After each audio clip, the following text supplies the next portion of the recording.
2 ou 3 éléments là-dedans. Là. Un peu rock'n'roll, donc venant du ministre de la Santé, quand même, ça résonne. Autrement dit, ça ne sera pas facile à mettre en application.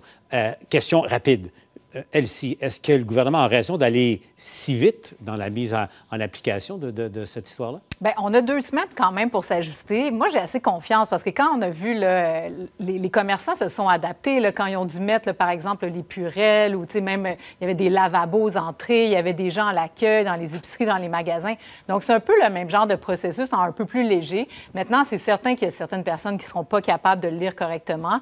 Donc, on a 2 semaines. Si ça ne fonctionne pas de la manière dont la CAQ fonctionne, on pourrait s'attendre à ce qu'on l'extensionne si jamais on voit qu'il y a des problématiques dans 14 jours. Mais je pense qu'il faut se lancer puis voir comment ça va fonctionner là, organiquement sur le terrain. Et l'application de ça, parce qu'en deuxième partie, Tom, le ministre, répondait à la question, est-ce que on va élargir la nécessité ou l'utilisation du passeport vaccinal? Est-ce que des employeurs pourraient l'exiger de leurs employés, donc, autrement dit, exiger qu'ils soient vaccinés? C'est très délicat. Il faut vraiment consulter en matière du droit du travail parce que ça serait très difficile à l'intérieur du cadre existant. Mais je vais faire une drôle de comparaison, Paul. C'est comme la lutte au changement climatique. Il y a 2 choses qu'il faut faire. Il faut réduire, il faut combattre le problème lui-même et il faut s'adapter. Ici, c'est un peu la même chose. On mène le combat. On essaie de réduire. On attaque le bébé, les masques, la distanciation et tout ça.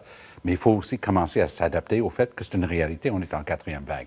Donc, cette réalité, si on veut garder une économie vivante et avoir l'accès au commerce et ainsi de suite, bien, il faut s'adapter. Et le passeport vaccinal fait partie de l'adaptation. Comment ça se passe en France, Mathieu? Est-ce qu'il y a encore de la résistance? Tu sais? Ah oui, non, le mouvement de protestation est très vif. Beaucoup plus vif que chez nous, en fait, mais il faut dire que c'est un pays qui a été traversé par la crise des Gilets jaunes. C'est un pays qui est hyper politique, qui idéologise tout, pour le meilleur et pour le pire. Donc, la question du vaccin est débattue publiquement. La question du passeport vaccinal est débattue publiquement. Donc, non, ça se passe... Ensuite, les gens s'y adaptent, mais s'y adaptent en grognant quand même. Mais il y a une opposition très vive, il y a une dimension idéologique dans l'opposition, il n'y a pas de doute par rapport à ça. Donc,